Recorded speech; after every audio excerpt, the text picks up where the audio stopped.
Well, a warm welcome to you all. It's Friday. Here we are live, waiting for some of our carnivore family to file in. And while we wait, we'll just sit here in awkward silence. Well, you know, the two crazy ketos used to have this incredibly long intro. Now they've shortened it up quite a bit just this past year. But now I can see why that might be of benefit. Oh, on a live? On a live, especially, yeah. And a lot of their stuff is live. Waiting for people to file in. Yeah, that could be it. Of course, they're a little bit of a bigger channel than we are. So Just a little bit. Just a little bit. Oh, So who are you? I am JJ. I am a life coach, and you know what I do? You eat mostly meat. Mostly meat, yes. And I'm an Eric. He is an Eric with a C. Yep. And I eat mostly meat too. Yeah. That's why we have a show called the JJ and Eric Carnivore Show, which you are watching right now. Yes. Yes. Every Friday at 5:30 Central, we come to you with all of the great carnivore topics. But maybe next week, not at 5:30. Oh, really? I have a show. Oh, right. I'll have to work around that. As in, the kids I direct will be having the show, and I will be backstage directing. So there's a prompt on the screen. Where are you from and how long carnivore? Or are you just carnivore curious? You clicked on it because you're like, that title was super intriguing. I want to know why carnivore it's crazy that it's the most sane diet.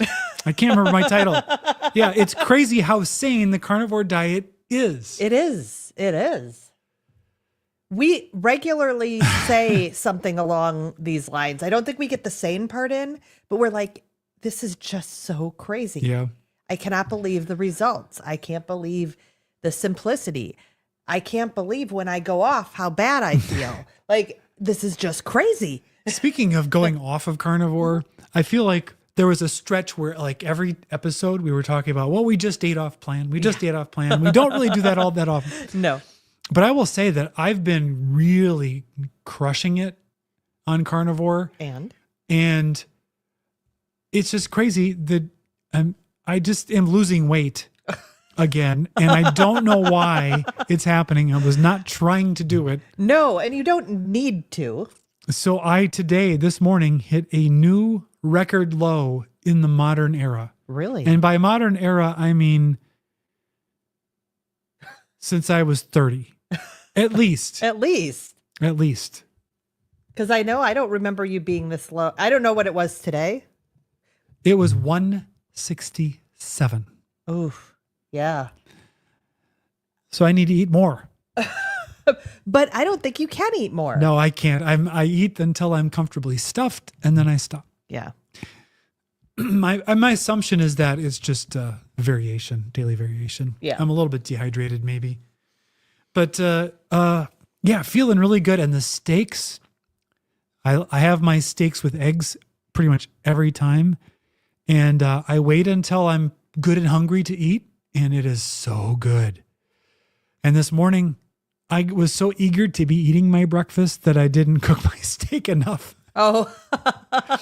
And it was pretty raw. Well, and I didn't mind except for it was kind of chewy. But it went down easy. We've talked about it before. He has a history of meat aversion, beef aversion, steak aversion. And boy, you dipping your steak into egg yolks seems like it's revolutionary, because it seems like you would have hit an aversion by now. Oh, sure. Yeah. And well, now I'm spoiled because now I don't want to eat steak without my yolk dip. And it's cooked yolks. It's not raw the way Bella does it, but yeah, it's really good. It's a good combo. It gives it a little creaminess, a little sauce. I am happy to support your egg habit. However, that said, I am going to the mushroom farm to buy our local eggs all the time. Well, I have 6 with every steak. So sometimes that's a dozen a day. Yeah. Yeah. It can be a dozen eggs a day. I can't believe it. And if I have any, that's just more. And then every once in a while on X or something, I'll see a news item about people who eat 2 eggs a day have this benefit or this problem. I'm like, 2? 2 eggs. What is that, an appetizer? Now, do you eat any whites? Yeah, I do take the yolks out of most of them, but I'm not very deliberate about it. And so I get some egg white. But I get most of the egg white out. So I went through a period of, I've been this past week especially, very dialed in, and I'll tell you a little more about that in a moment. But I know when our daughter was home, our schedule just got off kilter. We were eating at different times, and I just didn't feel my best. So this week she's back at school, and I was like, okay, we're back on the schedule. As a matter of fact, I ate before this live. You've not eaten yet. Not my dinner. Not your dinner. No. But what I realized, I think I might have I can't remember if I mentioned it last week or not, because that was about the time I was having an epiphany where lately, for a while now, I haven't been doing anything special. I've just been eating carnivore, not focusing on added fat, not doing anything, no tracking, no nothing. And I was noticing more recently, and so were you, that around bedtime, I would get this hot flash, like crazy hot flash, just so hot. And having some issues with sleep as well, because then I'd be awake for a while. It was like that was waking me up, and then I'd wake up in the middle of the night too. Well, it occurred to me that I have been exercising more, doing weight training. I'm 8-week streak. Oh, nice. Yeah. So it's not a ton. Let me just say that. About twice a week, I do 15 minutes of weight training. But for me, I have a history of having some adrenal issues and just exercise fatigue. What is that? Exercise intolerance. So this is a bit different for me. So I'm having these hot flashes. I'm having this lack of sleep. Oh yeah, this is what else happened. Last time I was at my hormone doctor, we lowered my dosage again. So it dawned on me one night as I was having this hot flash, I went, oh, I bet this is cortisol related. And when I think cortisol, I think Dr. Elizabeth Bright. Yeah. That's her big thing. She has the books, Good Fat is Good for Menopause? Women Menopause Edition. Don't look at me and ask that question. Good Fat is Good for Women, Puberty and Adolescent version. That edition. So I was like, oh, I think I need to start focusing on adding in more fat, because that is really her protocol while you're experiencing hormonal issues and healing is to really do more of a higher fat, moderate protein. Again, she says that's a short-term thing, by the way. I think she gets a bad rap because people think she's just all butter all the time. But it's a short-term healing thing. And the whole purpose of it is to feed the adrenals, which then affects the whole hormonal cascade. And again, I have a history of adrenal problems. So this week I did a couple things. Oh, here's the other thing. Oh, Dr. Elizabeth Bright is not a fan of fasting, especially if you're in the healing phase, because she believes fasting creates stress on the body and can cause adrenal issues. And so fasting has always been, since I've been doing this way of eating and before, my biggest lever to pull, no matter what. If I'm feeling off, if anything, I'm pulling the lever of fasting. And for me, that could be shortening my eating window in the day, shifting my eating window, or it might be doing up to about a 46-hour fast. So nothing too drastic for me. So anyway, I'm reading her book this week, and I shifted things around, and I have a much shorter eating window right now. It's only about a 12-hour eating window. So I'm waking up in the morning and having my breakfast with added fat, and then I have a fat snack, and then I have lunch, and then I have a fat snack. And then I have dinner, and then I have a fat snack. Maybe not quite that much snacking, but you get what I mean. Lots of added snacking with fat in it, sort of trickling through me all day. Whenever I feel a dip, a little, or anything hormonal, a little fat snack, including I've had a couple nights where I got up in the middle of the night and had butter. Wow, you didn't even wake me up. No. And I've never been an overnight eater ever. So you're really taking this fat thing very serious to see whether it's going to affect this nightly hot flash. Correct. And I have to say, since I've been doing this, I have not had a hot flash at bedtime. Now, my sleep is not fixed completely. I have some good nights, some bad nights, but the hot flash situation was remedied instantly. It Wow. seems, unless it's just coincidence. But- Well, I guess you'll know if time goes on Yeah. and it continues to have the effect. Yeah.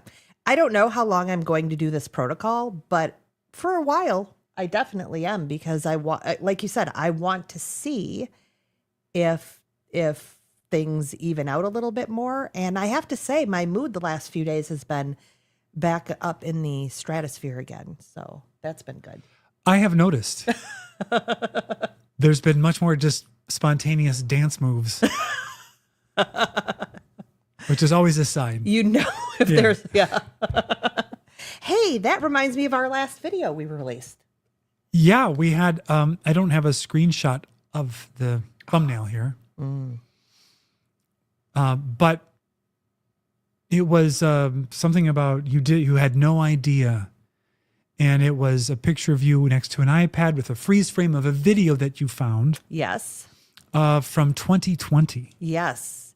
And we did refer to that a little bit this week, and we said we were going to share it with you, and we did on that recording. So Yep. back in 2020, I was recorded teaching some kids a dance segment during an audition at the youth theater, and I just did not realize how plump I looked.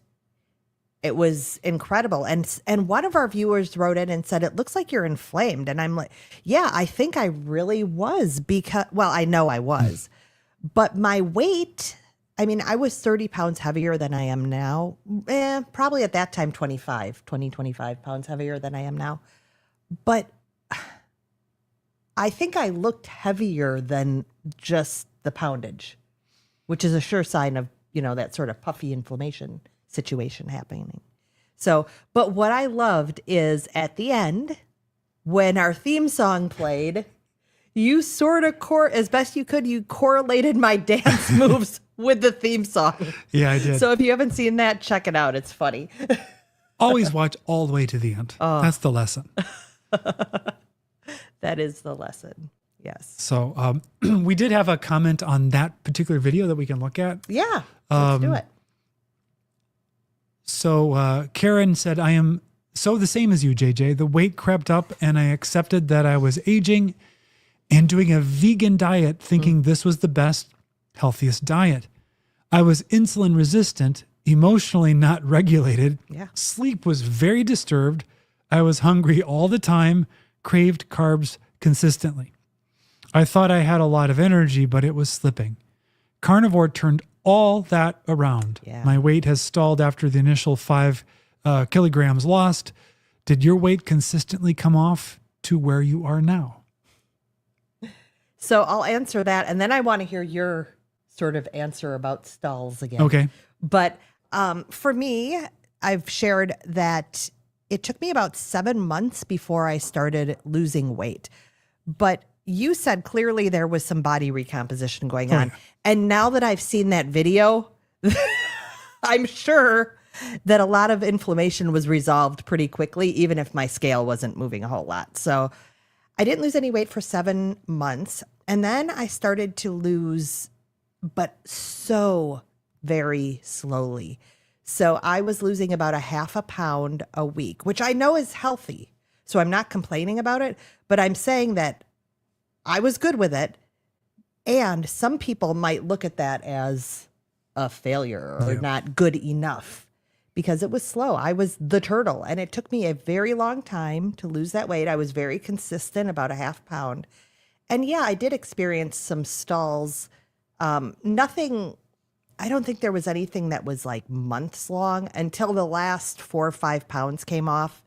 But I didn't have a weight goal, so I wasn't like feeling stalled. I was at about 130, and I was pretty happy there. I'm 5 foot, almost 4, and I was pretty happy at 130 and great. But when I did start doing a little bit of a longer fasting, where I started to do the 46-hour ones, I lost another 4 pounds. But I had been at 130 for quite a while. So you could consider that a stall, yet I wasn't expecting to go lower necessarily. I thought there might be a little bit more in me, but I wasn't actively trying to lose weight at that point. Does that make sense? Yeah. Okay. Makes sense. So that's my answer to that. Just I was very, very slow and had some periodic minor stalls. And you can see the thumbnail from that video. Oh, there right it is. Yeah. Yeah. So if you haven't seen that one, go and watch it. YouTube teased us. It seemed like maybe they're going to show it to a lot of people, and then YouTube said, nah, we're not going to show that one to anybody. So it's kind of an underappreciated video. Just for my dancing, I think. Hey. That's right. Yeah. Actually, it's so interesting because clearly that was pre-pandemic, January 2020. And it's very interesting because when we came back after that, and we weren't closed down in Wisconsin that long, but the kids were not used to being in classrooms and things anymore. And so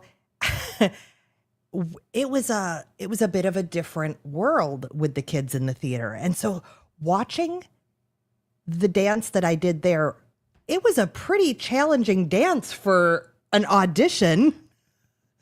For like, yeah, I don't think we've quite gotten to that level again yet at the theater. I don't think I could teach that dance now, especially at an audition. Well, I had to audition for 2 plays, and only one of them had any choreography that I had to learn, and I just gave up. I cannot learn choreo, and I hate dancing. Well, so it was a pretty big disincentive for my involvement. And let me just say that's okay. This has nothing to do with Carnivore. Well, but yeah. Well, then make it quick. Okay, I'll try. I tell the kids, this is just so we know where to place you. You don't have to dance in every role. And actually, the leads usually have very little dancing. Oh, really? Yeah. They often don't have much dancing at all. And I've worked with people who've gone through our program and have been unable to dance, and they've had great roles. I just need to know where they're at so we can place them, and so that I can tailor the choreography to the group. Yeah. Sounds fair enough. Yeah. I mean, they're kids. It's not like Friends with Joey, who would always say he could dance and he couldn't. Yeah. No, we're not Broadway level. So if you had a stall, let us know in the comments, and whether you've broken through it or you're still stalled. Now, I have multiple opinions about stalls, having actually had one. I got into the 180s and I just stayed there for months and months and months. And I thought, well, maybe this is just kind of where everything balances out. And then I gave up dairy and immediately started losing again, another 10 pounds. But this is coming from someone who weighs himself every single day, pretty much. It's just a habit because my scale records it, and then through Wi-Fi, it sends it to an app. And I've been doing this for years. And so now momentum is carrying me forward in doing this, even though it rarely says anything very interesting at all. But my view is, don't weigh yourself, measure yourself. It's way more valuable. It has more to do with how you look, how your clothes fit, and your actual progress, because the scale will mask body recomposition as you gain muscle and lose fat. And so if you're seeing that number not move the way you want, but you're not taking measurements, then you're probably missing some of the changes that are happening, and you could be discouraged for no good reason at all. So don't be discouraged. Be of good cheer. Get a tape measure, measure, and track that way.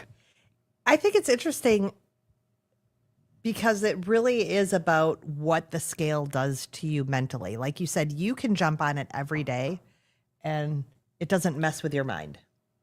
No. During most of my carnivore journey, it didn't mess with my mind at all.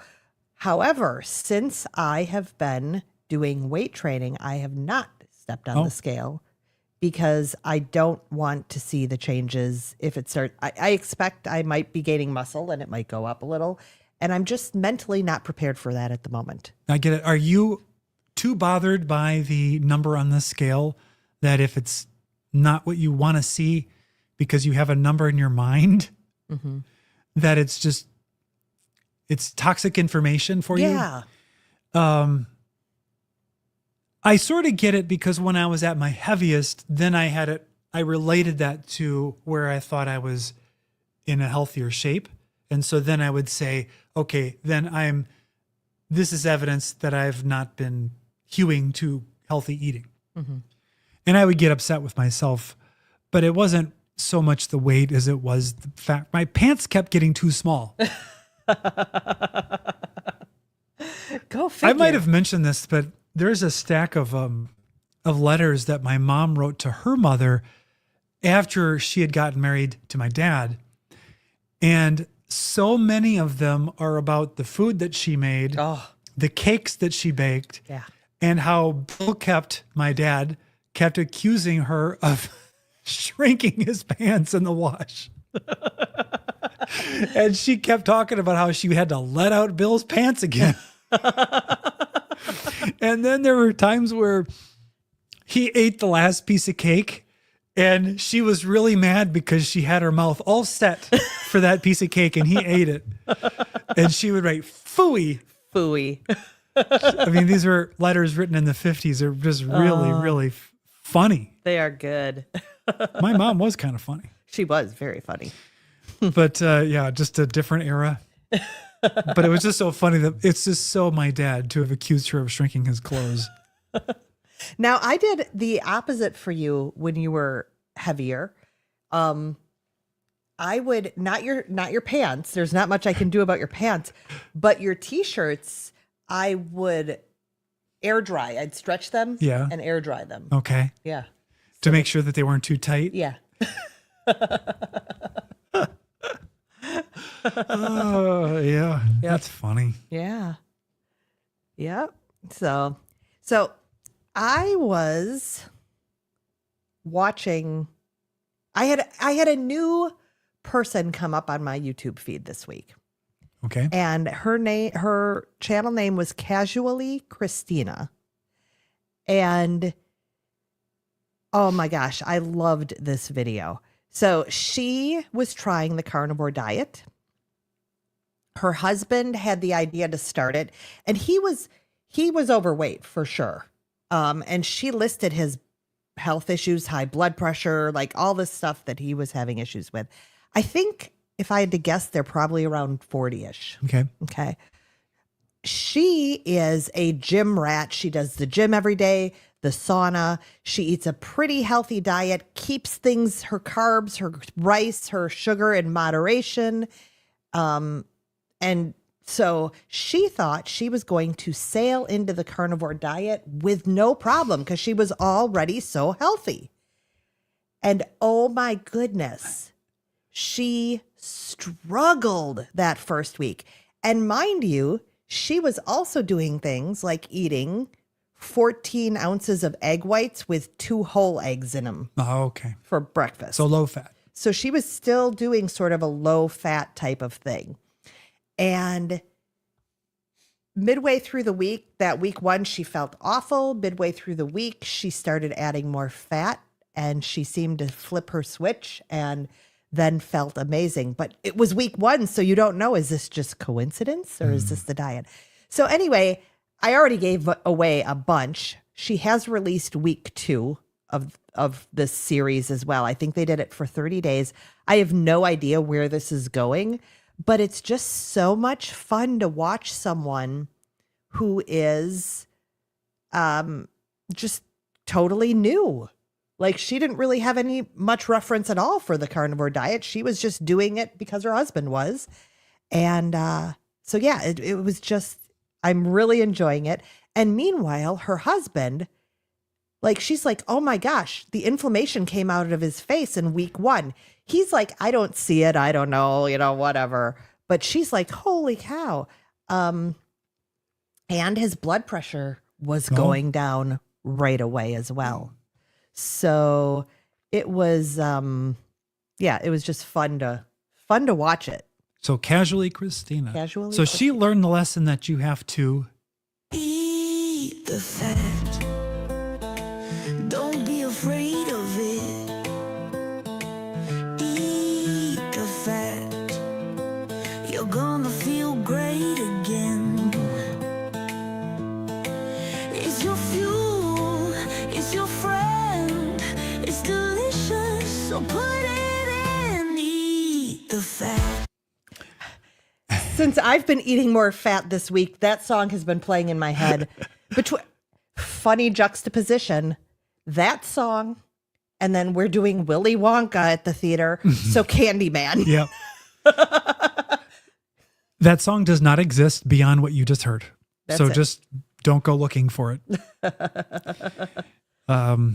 So we have Smokey Bear lovers in the house. Hi there, Wisconsin. Carnivore since January 2024, but not always perfect. Getting better every day. Well, we are also not always perfect. Nope. And we've made great progress. Yes. Yes. And Lisa's here. Hey, I Lisa. love Christina. She's an ex-felon, and now she does true crime videos. I haven't watched her second carnivore vid yet. She's also born again. See, I did hear her mention the crime videos, but I have no frame of reference other than that one video. So interesting. Like a true crime. Yeah. See, I'm not. I know that the whole true crime thing is a whole genre and a movement, and started with the podcast, whatever that podcast was called, about the guy. Yep. And now he's out of prison. Yes. This is really compelling entertainment for you, isn't it? When I just tell you, everybody's screaming the name. Like, how could you be so stupid to not know the name of it? And I can't think of it. But yeah, so that just stuff doesn't come across my radar. No, but well, and my whole YouTube feed has changed so dramatically recently because I have been binging 3D printing videos. oh yes. And then I went into a phase where I was watching interviews and listening to some of my old favorite rock bands. So then YouTube decided to show me only that stuff, but YouTube never understands. Once I stop watching it, I'm done. I'm moving on to the next rat hole. So don't show me anything that I've watched videos of because I'm not interested in that. I only will be interested in a new thing. So whatever you're showing me, I'm past it. It's history. But that's me. Yes. Although I do go visit my, various carnivore channels on occasion to see what's new. What is new? Nothing, because I've been watching 3D printing videos. And a 6-hour video about Genghis Khan and Mongols. Oh yeah, you were telling me about that. It was amazing. Yeah. So, you've been watching any carnivores other than Casually Christina? I have. Well, you were just watching Dr. Eid. Yes, I was. Change your diet, change your mind. Yes, I was. I was watching her interview with, what is it, Diary of a CEO? Oh, yeah. Yeah. Oh. I saw that one long ago. Now, is she going to be at Meat Stock? Is it? I don't know. I don't know either. I don't know. I don't get to, I mean, starstruck's even the wrong word,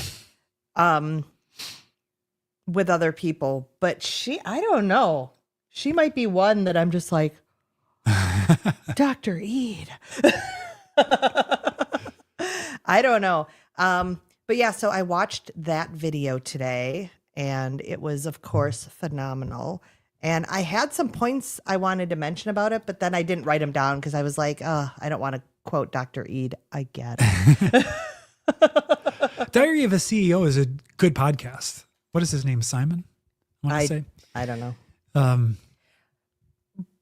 But he was really he was coming from the point of, I'm not buying into this necessarily. Like he knew what ketosis was because he uses it occasionally. Correct. For body recomp, but he wasn't steeped in it. No, not at all. And he's like, it's really hard, so I loved that too. That sort of gently challenging the beliefs I thought was great. Yeah. So I've watched that. I watched Christina and I can't even remember who else. I mean, I've seen some good content this weekend. I've been watching a few of Edward Goki. He's sort of like friends with Bart Kay. He's a young guy from Illinois, and he knows all of the biochemistry, but he's been carnivore to solve his own health issues, very successful. And he's got a book that he's written, and I guess there's a new edition coming out. But he likes to do these Bart Kay style reaction videos where he interrupts every millisecond to contradict whatever they're saying on the screen. And I don't know why I enjoy those sometimes, but I do. And then other times I don't want any conflict at all, and so I don't watch it. Well, of course, I have watched a little bit of Dr. Westman. He does the react videos in his Dr. Westman way. Yeah, very different. Very different, I'm very, sure. very different style. Yeah. But the other thing that's interesting is here I am watching Dr. Georgia Eid today. And I also Zoomed with a friend today. And she has, maybe I subconsciously did it because I knew I was going to be chatting with her today.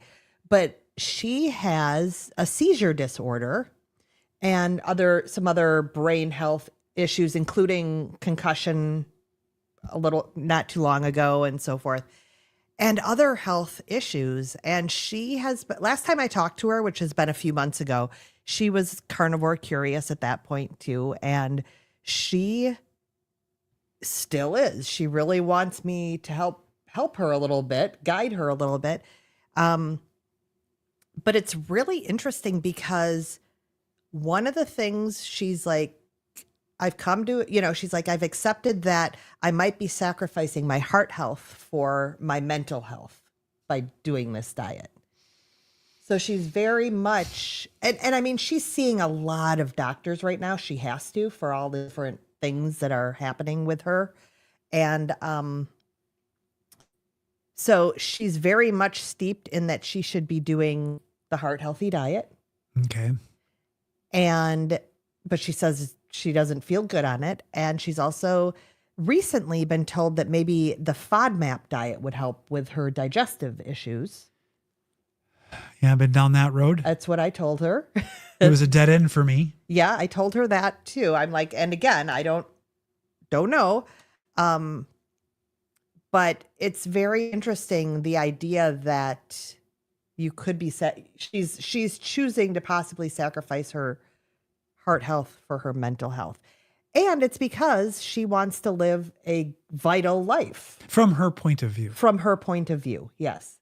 But what Dr. Eid says in almost every video, I think, is that what's good for the brain must be good for the rest of the body. As far as she can tell, they're not separate. The head is not separate from the body.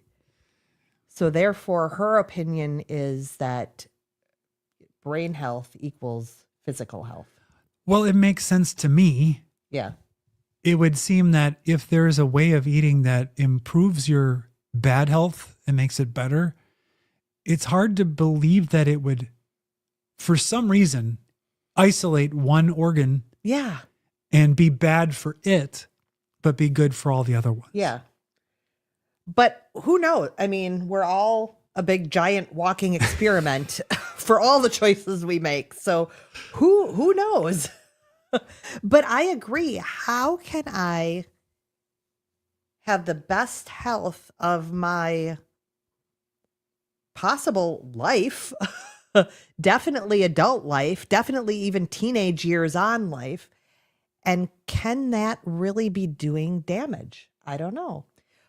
But Dr. Eads said in this interview, she said he asked her about long-term health issues. There's been no proof that long-term this is a sustainable and healthy way of eating. And she said, well, she believes that's the last stand, because when someone's standing there telling you their issues have resolved, their mental health issues, their physical health issues resolved, the only thing you can say is, yes, you're healthy now, but who knows about the future? Yeah. And that's just generally true, right? And that is generally you can't true. predict the future. No. But there is a no diet No. that has been proven to do anything Yes. for your longevity. Which she talks about quite a bit as well. Yeah. Yeah. So, People say there have been, and they'll talk about blue zones, and they'll talk about the Mediterranean, yes. but the hurdle of evidence that's required to prove it has not been even approached, much less crossed. Nope. No. But the other interesting thing that came up with my friend, and I'm going to support her in this, is that she wants a meal plan. She's like, well, what do your meals look like? And I pretty much walked through the day with her. And she's like, yeah, but what does that look like? She can't wrap her head around. And I get this. I am not making fun of her in any way. She's so used to the paradigm, as we all have been, used to whatever area of the paradigm, whether it's that we have to be low fat, low cal, that we need a complicated thing. I've got to go out and buy stuff to go carnivore, like whatever it is, she's still in that. And I get it. So I do want to support her with a meal plan, but I mean, it's going to be steak and bacon, Eggs, butter, some eggs, some butter, sardines Yeah. if you like them. Yeah. So it's really, so it's interesting to me that she just feels like there's this need for a meal plan. But if she needs that, that's fine. Of course, yeah. Yeah, especially because she's having brain health issues. So maybe she really does literally need a piece of paper that says steak and eggs on it. Well, there's a million of them, million of meal plans available. And there's a bunch of them in Change Your Diet, Change Your Mind. Yes, yes. So basically, yeah. And even for vegans. Yes. And Dr. Eda really mentioned that, she talked about the benefits of animal protein and animal fat, and she talked about the anti-nutrients that are found in plants, predominantly grains. She's very much against grains and nuts generally, and seeds for mental health reasons. But she said, she keeps saying, which I love this part of her message, you can eat a brain healthy diet. The key is ketosis. So that is her big thing, is you've got to get into ketosis for the brain health. That's where the evidence is, the scientific evidence. That is, yes, they've been that's doing. true. Yeah. And her range is, I think, between 1 and 3 millimoles, which is not like what Dr. Boz would talk about, No. therapeutic ketosis, or Dr. Thomas Seyfried would use for cancer patients, which would be above that, depending on your blood sugar. But it's not an unattainable range at all. No. But when I see a meal plan in a book, I just skip it. And I always have, because I hate recipes. I don't want to read them. I don't want to see the format of a recipe because it gives me extraordinary anxiety. And the reason it does is because all of the little measuring. Oh, The yes. little measuring is all fussy motor skills that I don't want to employ. Plus, you've got to get things out of cabinets. This is why baking's a nightmare. I'm so glad to be done with baking for the rest of my life, because now you got to get like 8 things out, and the proportions matter. And I am just so not able to handle details. It just stresses me out. I want to be free. You aced that keto cookie recipe bar. And we have to use Air quotes. air quotes because they quickly became keto inspired cookies. It was almond flour, and I used all of the chocolate chips in the house every time. Well, so there was no keto about We those. started with the sugar-free chocolate chips. That's when I made them. And then you did just this when you took over, and you got really good at it. Like, seriously, he could have those things out like that. And then pretty soon there was a sprinkling of real chocolate chips. It was a slippery slope. And then, it was more chip than almond flour. So basically, you just get rid of the fake chips, and then you double the volume of them. And then you're starting to approach what you need. But those are long gone. We haven't had those for 2.5, 3 years. Yeah, that's been a long time So, gone. and I don't miss them. Plus, I had to bake them, which I didn't like doing. But you did. I did it because I wanted to eat them. And your way, probably not my way. Right, because you'd nerf them and they wouldn't taste as good. Yeah. Because you wouldn't put all the sugar in them. Yep. But you did get me to eat just one per day.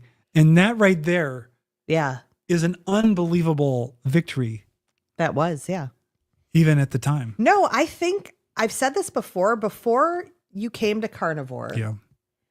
You did get to your heaviest weight, and I really was wanting you to get out of that cycle of get heavier, punish yourself with a super strict diet that's non-maintainable, says the carnivore. Yeah.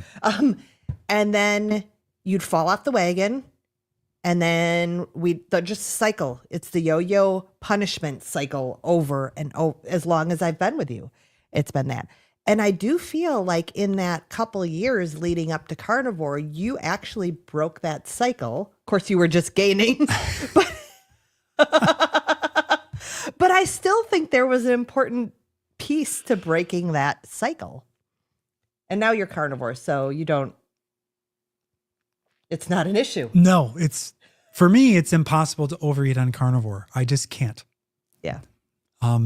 Maybe I can take it a little too much if I put a ton of cheese on things, but I've added dairy back in, but I haven't had any dairy for quite a while. And so it's not something that I just reach for either. That reminds me, I was also watching, oh my gosh, I can't. It's like, Steph and Steven? I rarely watch them, but they're a carnivore couple. And she was saying, I think it's Steph, she was saying that she had the realization that she was eating too much on Carnivore. Oh, yeah. She actually gained weight on Carnivore, and she feels like she was putting it away. And I know for some reason it seems women can really sometimes out-eat their husbands even. And so she was putting it away. So she's experimenting right now with tapering back a little. Interesting. But she said she took comfortably stuffed too far. Okay. She was Interesting. stuffed. Because for me, what happens for me is what Dr. Chafee talks about is there's a bite that stops tasting good. And I don't want to eat it anymore. Yeah. Now, on the SAD diet with a plate of nachos, there was no bite that didn't taste good. Yeah. So I would eat well past satiety because I would just never stop. But for me, it's very satiating. So I just get to a point where I can't swallow it. Yeah. And it's very sudden. It's like, oh, that's it. Done. It is. Yes. Dog gets 2 bites. The dog loves it when you're done. Agi is here saying, hello, beautiful people. Hello and welcome. Good to see you here again.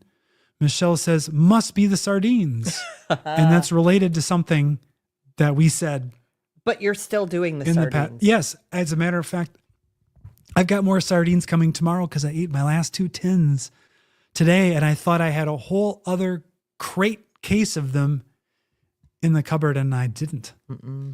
So now I've got emergency sardines coming from Amazon tomorrow, and I need them. And I de-tin them into a bowl because, I've got to grow up and not just eat them straight from the tin. And I put a little MCT oil on them if I feel like I want to spike a little ketones for my mental health. And then I put a little bit of stone ground mustard in there to kind of add some. But you can't get carried away with that. But it's good. Hey, Meeting Wellness. Hello. Finally caught you guys live. It's wonderful to see you here. Yes, it is. I found Steph and Steven on a TLC flipping show. Really? Just happy to see them join the carnivore world and post videos related to that. Huh. Interesting. This is Thrifty, Healthy, and Happy. Haha. And I feel like I've seen your little name tag badge Logo? wreath logo plate before, but I'm not sure. But Interesting. they were on TLC, huh? Ah, Interesting. very cool. So you were talking about MCT oil Yeah. and putting a little on your start. Was that just today you did that? Yeah. Okay. So one thing I've noticed for those of you who have just joined us, I've gone back into Elizabeth Bright's world and I'm eating even more than in the past, but I'm eating a lot of fat because I've noticed a little hormonal fluctuation. And I have to say, my ketones have been fabulous, which of course you can say, well, yeah, you're eating more fat. But when I had a shorter eating window, my ketones were harder to get up at that point. And again, this could be transient too. Maybe it's next week I'll be back to the old way of it. But yeah, my ketone levels have been a little higher and my morning waking ketone levels have been a little higher, even though my eating window has been 12 hours. And I even got up in the middle of the night one night and had some butter.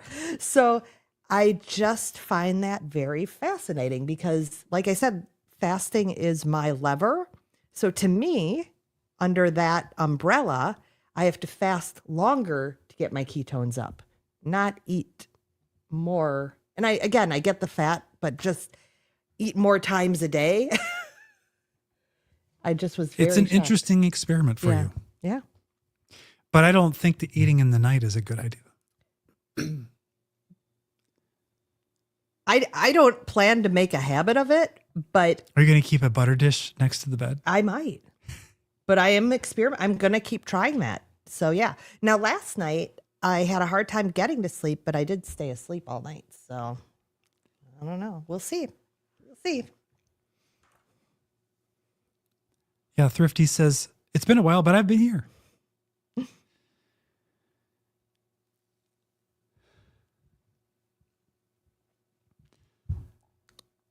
I need to eat a steak, JJ. And yet, how long? We've been here a while. So Okay. the title of this live is It's Crazy How Sane the Carnivore Diet Is. Oh yeah. And it's a stupid title, but it's true because from the outside perspective, if you haven't gone carnivore, it sounds stupid.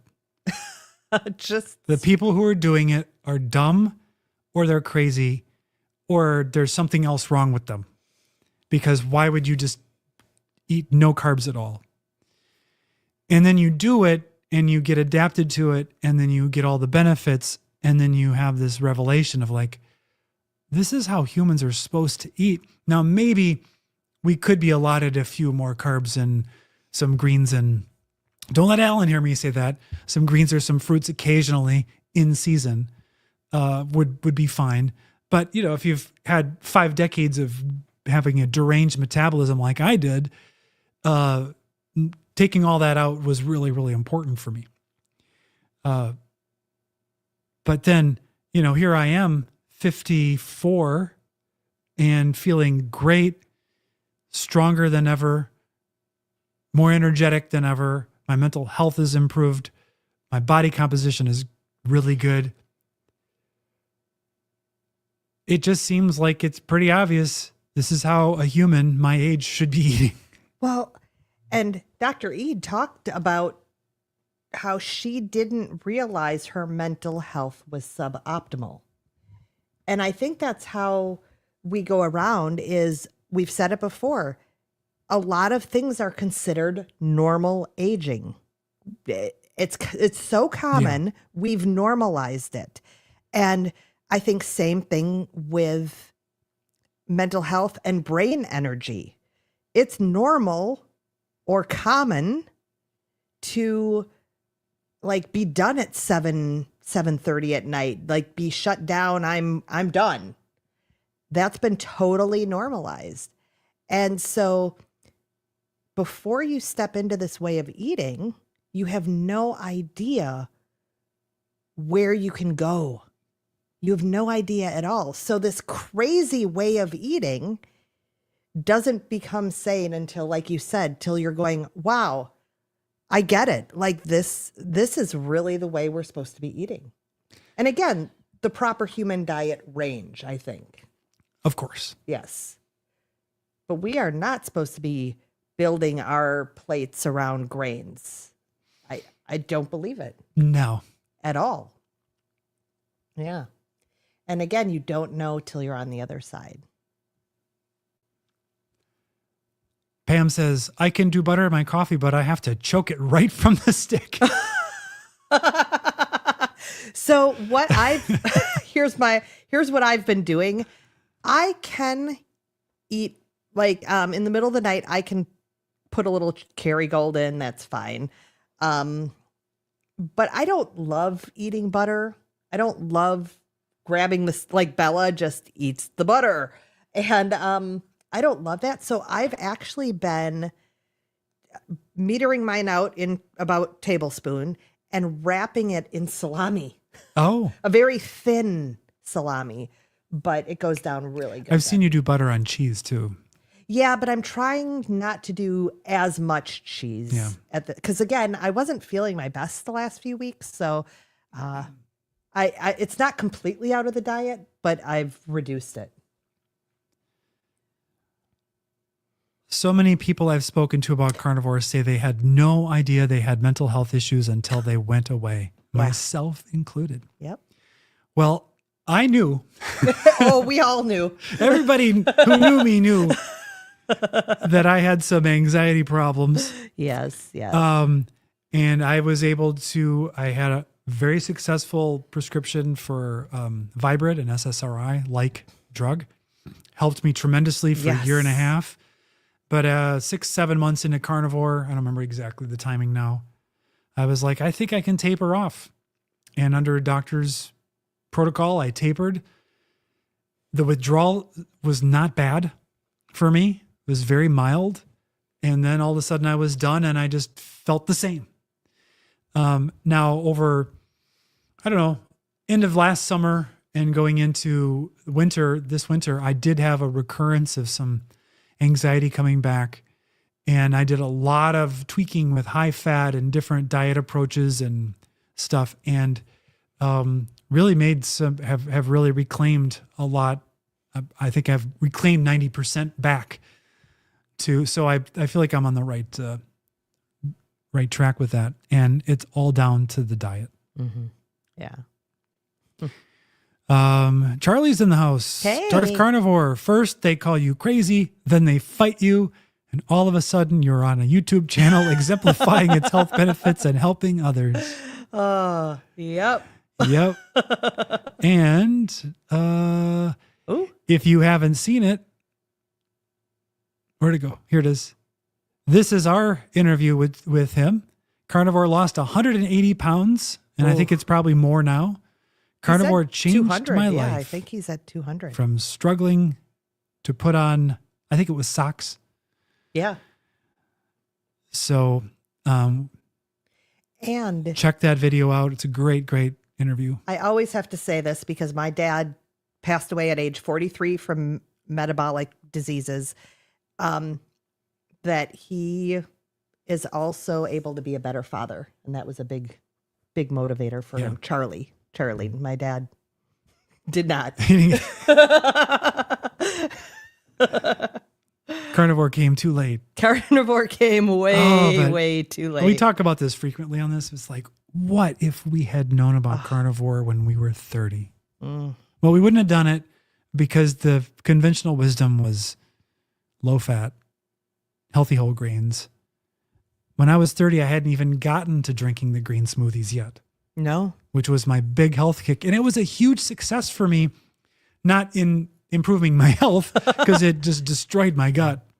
But the fact that I was able to actually drink those at all was a huge power of will over my revulsion because I hated all of the kale and the dandelion greens that I put in those things. And the only way I got them down was by putting some flavored whey and a lot of fruit. A lot of pineapple.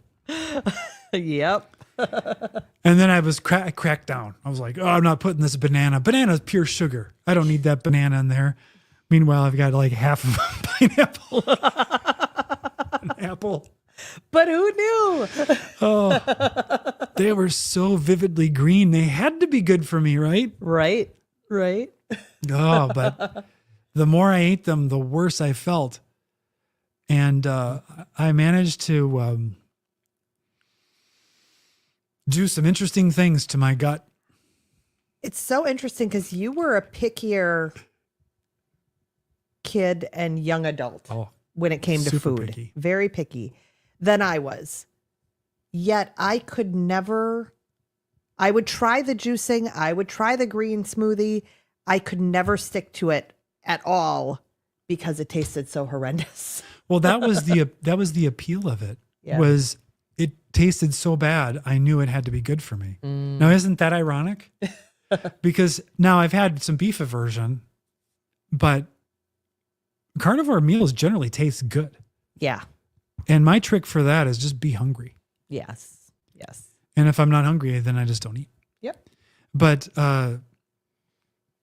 yeah, if it there is a problem because if it tastes too good, if it's too much like a drug, then it's probably not good for you. Mm-hmm. But there's a difference in tongue flavor, taste, and how the body responds to the food in the moment of eating it. Because there's a first few bites of steak where it's just like, oh, I can just feel my body absorbing the power of meat.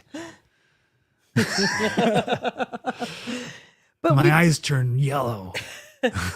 But we've said that when our daughter was home, I had a couple, and I don't think it was even related to her, but I had a couple days where I had no beef. I was just out and about and doing things, and I didn't have any ruminant animal meat. And I could, we get to where we're craving beef. And it's like, craving. There's a red meat moment that it's like, chicken is not going to cut it. Bacon's not going to do it. Egg isn't going to do it. I need beef. My friend, not the one I talked to today, the one I talk to or see almost every week, she asked me about that a few weeks ago about, well, so why don't you eat chicken really? And I said, well, I do. I like it when we go every now and then and get some chicken wings or something, but it's just not as satiating. It just isn't. It's a nice little variety here and there, but it's not. It's not the thing. I just watched a video with Homestead How. Carrie and his daughters went to buy chickens. Oh, yeah. For the homestead. I haven't seen it, but yes, I knew they were doing that. And of course, all the chickens were instantly named. So they're going to be laying eggs. I don't think they're going to be dinner. But Carrie made the point. He's like, I'm not eating chicken unless I know that it's been free range eating bugs because I don't want the grain fed. But he had this principle was that the chickens only have one stomach. So if they're eating stuff with glyphosate on it, for instance, it's not getting filtered out. It's just going right into the meat was the theory. I don't know if that's true or not, but it sounded true. I liked how it sounded. Yeah. And so he's like, I'm raising the chickens now. But I thought that was pretty interesting. And just wondered if that's why chicken just isn't satisfying because they're not bug eating chickens. That those might be more satisfying. And so like we need to have a proper human diet. Chicken's got to have a proper chicken diet. That's for sure. I like to, eat the red meat, they're obviously nothing like humans 50,000 years ago ate. Oh, yeah. Even these grass-fed cows are nothing like them. But I do drink the Topo Chico that ancient humans evolved drinking. And even in its ancestrally appropriate glass bottle. It is it's so funny. I can't even believe that the Topo Chico is like our little nightly treat now. Not the keto cookie bar. That's not it. Not the one Coke a day that I had, Coca-Cola, for decades. Just one. I was a moderator, so one can of Coke was all I needed. But man, did I need it. And yeah, now it's Topo Chico. Yep, Topo Chico, and also the coffee that humans evolved drinking is also a big part of my proper human diet. It is. It is. All right. Makes having beef with people a good thing again. Yeah, that's right. I'm going to be having beef alone, though, because you already had dinner. I did. I had my sardines late, so I wasn't hungry, so I'm waiting. So we might, I'm going to bring this up. It seems like I'm begging for something, though, here, so it's kind of weird. So Monday is my birthday. And I don't know. You were talking about those ribs, and that's where that's what I'm thinking about, is going to a restaurant and having some ribs. That might be what we're doing Monday. I have to decide pretty soon. I told him, it's so funny. Ever since I went gluten-free, like when I ate standard American diet, birthday meal, I was probably going to have spaghetti somewhere, like literally go to the Italian joint, maybe Chi-Chi's, right? So I always knew what I was going to eat. It wasn't a big deal. But once I went gluten-free, like my birthday meal became this thing that I planned out months in advance. Well, at least weeks, probably a month. And this one too, I've been thinking about it since going carnivore as well. I've been thinking about it for quite a while because for me, birthday means a special meal. And so I'm not going off the rails with it, which means same thing when I went gluten-free. I wasn't going to go off the rails, but I needed to really think about what feels special. Mm-hmm. So, yeah. So those ribs, maybe. Sounds good to me. me. And there might, well, I'm not even going to say it. I was going to say there might be a salad, but at this moment, I'm thinking no. Mm-hmm. That's why sabotage yourself? Yeah, I'm feeling good. Remington, still my heart says, I'm sorry, we had to watch the replay. Everybody should watch the replay, even if you watch the whole thing already. And Remington also says, happy birthday, thank JJ. you. And also, Remington, I know you had a loss in the family, so our condolences go out to you. Thank you for joining us here today. Hopefully you watch the replay, you can get some laughs. Yes. Meeting Wellness says, happy birthday, Thank you. JJ. Yes. Darth Carnivore, happy B-Day. I hope there are things like steak candles. That's your department. You'll have to. Well, they make tallow candles, right? I think so. Maybe. We could get some tallow candles. I don't think they smell very good, though. No, probably not. I can say so. The vet is coming over. Veterinarian. We have a house call vet to give our dog his annual checkup on my birthday. But otherwise, I did keep the day completely open. I have no meetings. I have no clients. I have nothing planned on Monday. So that'll be really nice. Well, if the weather's nice, we can do some yard work. Well, they're looking at snow flurries. What? I know. Okay. So I got to share this. Oh my gosh. So not carnivore, but this was before our daughter was born. So more than 20 years ago. It was my birthday and it's early April. So you never know what weather you're going to get. It could be 75 or it could be 25. And this particular birthday, I got sick. So we had plans to go out to a fancy schmancy restaurant, and I was sick with a cold or something, like I was sick. But we were still gonna power through and go to that meal, and we got an ice storm that day. Like a bad ice storm, because we're from Wisconsin. We can drive in snow and stuff. It's not a big deal.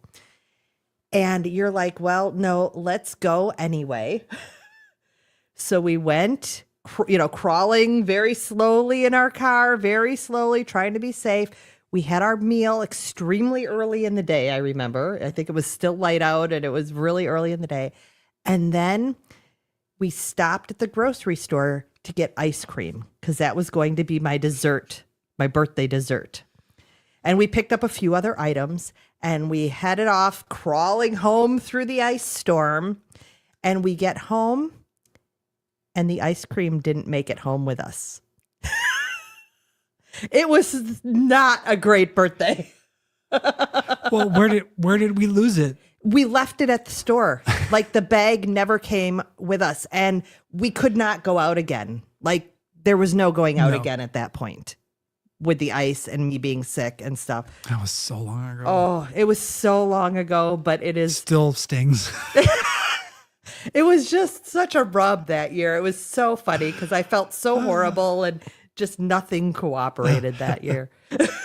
You really tried. You were a good husband, though. You were really trying everything you could to ensure that I had a special day, and including risking our lives driving out in the ice. But it was not good. But it's a good story now. Yeah. And now we don't need ice cream. And now we don't need the ice cream anyway. It was a sign. We can make Bella ice cream, frozen tallow with salt or without. Oh, it tastes so sweet.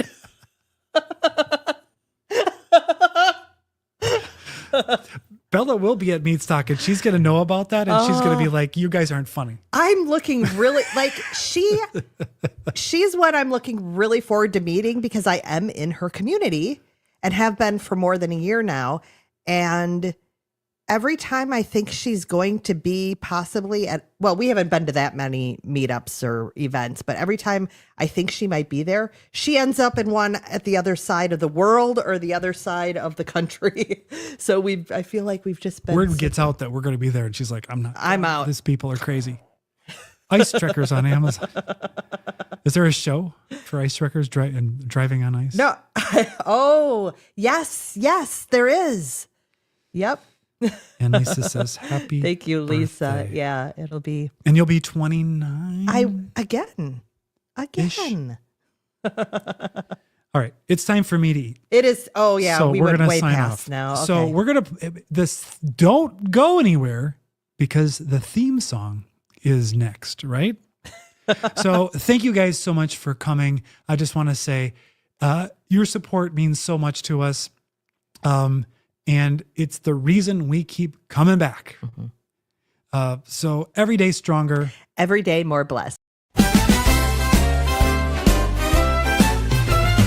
JJ and Eric, their lipids are high. Their doctors are worried they're both gonna die. Is LDL harmless? They sure hope it's so. It's the JJ and Eric Carnivore Show. Salad is toxic, seed oils are doom. They rub on tallow like greasy perfume. Ribeyes and bacon, that's all they know. It's the JJ and Eric Carnivore Show.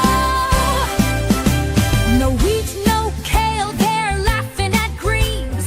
18-hour fast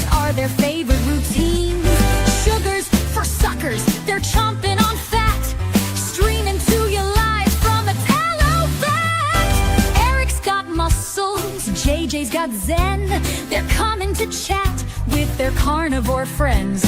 So toss out the lettuce, embrace the beef glow. It's the JJ and